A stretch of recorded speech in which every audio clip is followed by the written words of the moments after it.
अस्सलाम वालेकुम। तो आज हम बच्चों फर्स्ट ईयर का नेक्स्ट टॉपिक देखेंगे। टॉपिक का नेम क्या है? Molar mass and density of gases. ठीक है, तो मोलर मास के बारे में हम स्टार्ट से ही पढ़ रहे हैं। जब भी किसी आप एटम, मॉलिक्यूल और आयन का बच्चे मास निकालते हो इन ग्राम्स, तो उसको हम बोलते हैं कि वो मोलर मास है। ठीक है, तो डेंसिटी बेसिकली क्या होती है? Density is defined as the mass per unit volume of the substance. ठीक है, फॉर एग्जाम्पल डेंसिटी है, डेंसिटी की डेफिनेशन क्या होगी? मास पर यूनिट वॉल्यूम। अब मास को आप रिप्रेजेंट करते हो स्मॉल m से, वॉल्यूम को आप रिप्रेजेंट करते हो v से, डेंसिटी को आप रिप्रेजेंट करते हो d से। अब क्योंकि हम गैसेस की बात कर रहे हैं तो यहाँ पे लिखा हुआ molar mass of all the gases occupy the same volume at STP. हमने लास्ट लेक्चर में पढ़ा था कि कोई भी अगर गैस हो वो कितना वॉल्यूम ऑक्यूपाई करती है? 22.4 dm क्यूब। ठीक है, तो ये कांस्टेंट वॉल्यूम है जो कोई भी गैस ऑक्यूपाई करेगी। ठीक है, चाहे वो हाइड्रोजन है, चाहे वो अमोनिया है, कोई भी गैस हो। सो यहाँ पे लिखा क्या हुआ है कि उनके मोलर मास डिफरेंट होंगे। ठीक है, अगर नाइट्रोजन गैस है तो उसका मोलर मास डिफरेंट होगा बिकॉज उसके फॉर्मूला के अकॉर्डिंग मोलर मास होगा ना, बट उसका जो वॉल्यूम होगा वो कांस्टेंट होगा 22.4। इसी तरह अगर अमोनिया है उसका मोलर मास डिफरेंट होगा बट उसमें वॉल्यूम जो है वो यही होगा। तो हमने लास्ट लेक्चर में क्या पढ़ा था कि अगर कोई भी गैस हो उसका मोलर मास उसके फॉर्मूला के अकॉर्डिंग होगा बट उसका वॉल्यूम जो होगा वो सेम होगा विच इज 22.4 dm क्यूब। ठीक है, तो यहाँ पे सेम वही लिखा हुआ है, molar mass of all the gases occupy the same volume at STP, standard temperature pressure. ठीक है, density of the gas is depend upon its molar mass. तो जो डेंसिटी ऑफ गैस है वो डिपेंड करती है मोलर मास पे। Density का मतलब क्या होता है? कसाफत, यानी अगर किसी भी चीज का मोलर मास ज्यादा होगा तो इट मीन्स दैट उसकी डेंसिटी ज्यादा होगी। ठीक है, तो higher the molar mass higher the density. जितना मोलर मास ज्यादा उतनी डेंसिटी ज्यादा, और जितना मोलर मास कम उतनी डेंसिटी कम होगी। ठीक है, न्यूमेरिकल है यहाँ पे, calculate the molar mass of the gas which has the density of 1.97 grams पर dm क्यूब एट STP। अब हमने बच्चे मास फाइंड करना है। ठीक है, अब ये जो हमारे पास वैल्यू है ये क्या है? हमारे पास d है। अब यहाँ पे बच्चों ऑब्वियस ही बात है, STP है तो STP पे जो कांस्टेंट वॉल्यूम होता है वो कितना होता है? 22.4 dm क्यूब। ठीक है, कि आपके पास फॉर्मूला क्या है? फॉर्मूला है हमारे पास density is equal to mass per unit volume. आप यहाँ से अगर मास निकालोगे तो वॉल्यूम के अंदर मल्टीप्लाई कर दोगे, तो फॉर्मूला क्या होगा हमारे पास? m is equal to d multiply by Vm। तो Vm क्या होगा बच्चों? Molar volume. तो यहाँ पे डेंसिटी देखो कितनी है? 1.97। तो आप मल्टीप्लाई करोगे मोलर वॉल्यूम से विच इज 22.4 dm क्यूब। ठीक है, अब आप इसको सॉल्व करोगे, इसको इससे मल्टीप्लाई करो तो देखो आंसर क्या आएगा? 44.1 ग्राम पर मोल। बिकॉज जो मोलर मास है हमने क्या कहा है वो किस में मेजर होता है? ग्राम पर मोल में। तो इसका आंसर आएगा 44.1। और जो मोलर मास है यहाँ पे ये क्या है बच्चों? बेसिकली ये बेसिकली है हमारे पास मोलर मास, और हमने कहा हुआ है कि जो मोलर मास है वो मेजर होता है ग्राम पर मोल में। ठीक है, तो यहाँ पे इसका यूनिट भी क्या आएगा? ग्राम पर मोल होगा। क्लियर है? अब नेक्स्ट टॉपिक है हमारे पास मोलर कंसेंट्रेशन। मोलर कंसेंट्रेशन क्या होती है? तो it is the number of the mole of the substance. अब सब्सटेंस क्या हो सकता है? Reactant and product. It is a number of the mole of the substance dissolved per volume of the solution in dm cube।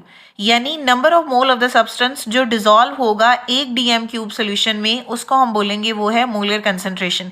ये जितने formulas बच्चों हमने पढ़े हैं ना शुरू से लेके अब तक, ये सारे इंटरलिंक्ड है।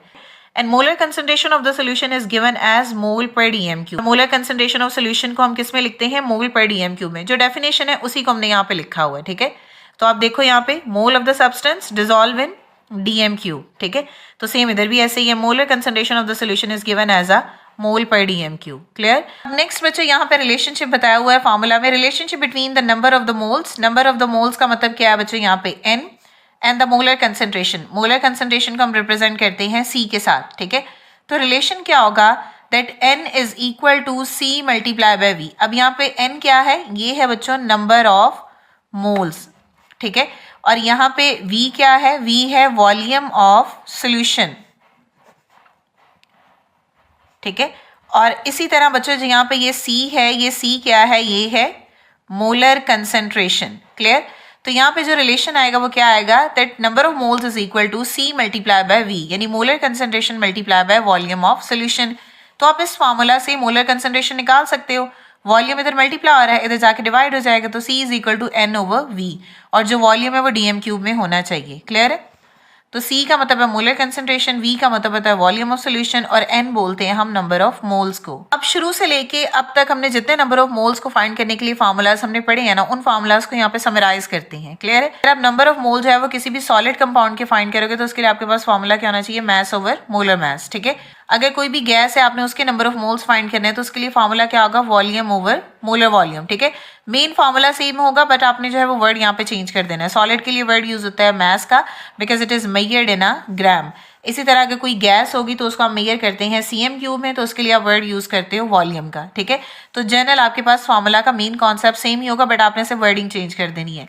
तो यहाँ पे आप नंबर ऑफ मोल्स गैस के फाइंड कर रहे हो तो फार्मूला क्या होगा? Volume over molar volume. ठीक है, इसी तरह नंबर ऑफ मोल्स को फाइंड करने का एक और फार्मूला भी है, number of particles over Avogadro number.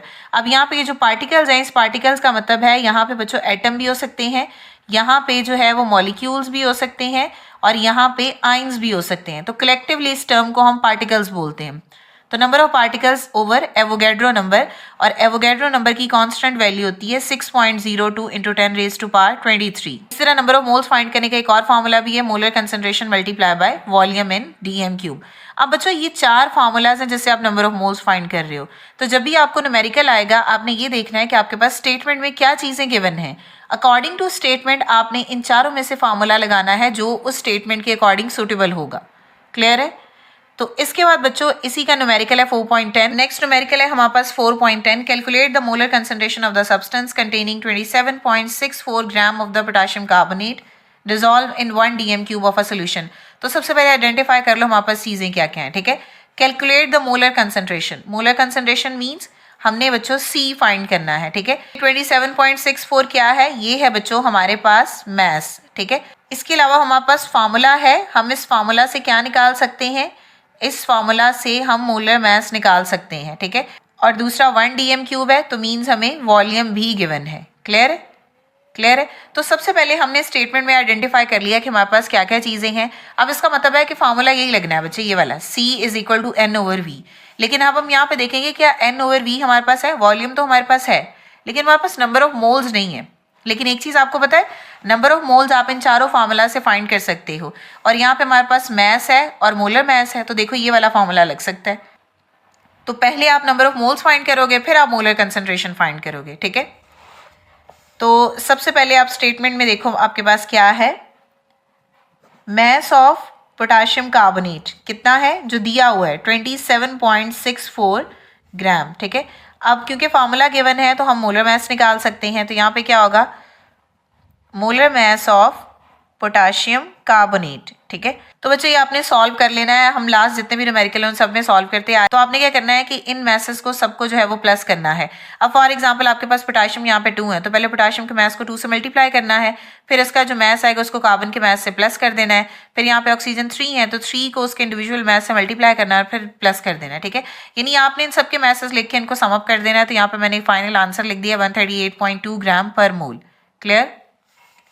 अब सबसे पहले हमने क्या फाइंड करना है बच्चों? नंबर ऑफ मोल्स फाइंड करने हैं। ठीक है, तो नंबर ऑफ मोल्स के लिए हमारे पास फॉर्मूला क्या होता है? Given mass over molar mass. ठीक है, तो आप देखो गिवन मास कितना दिया है स्टेटमेंट में? 27.64। ठीक है, ग्राम है, और मोलर मास देखो कितना हमने फाइंड किया है? 138.2 ग्राम पर मोल। ठीक है, तो ये ग्राम इस ग्राम से कट जाएगा। इसको सॉल्व करो, 27.64 को डिवाइड करो 138.2 से, तो देखो आंसर क्या आता है? 0.2 है, ये माइनस मोल ऊपर जाएगा तो ये क्या हो जाएगा? मोल प्लस हो जाएगा। ठीक है, तो ये हमने क्या फाइंड कर लिया है? ये है बच्चों number of moles. Clear? But हमारा मेन कंसर्न क्या है? हमने मोलर कंसंट्रेशन फाइंड करनी है। तो मोलर कंसंट्रेशन फाइंड करने का ये फार्मूला था, हमारे पास नंबर ऑफ मोल्स नहीं थे, तो सबसे पहले हमने नंबर ऑफ मोल्स फाइंड किए। क्लियर? अब इस फार्मूला में हमारे पास वॉल्यूम भी है वो लिख दो, नंबर ऑफ मोल्स भी है वो लिख दो, तो जो आंसर आएगा मोलर कंसंट्रेशन होगी। ठीक है, तो यहाँ पे क्या होगा? Molar concentration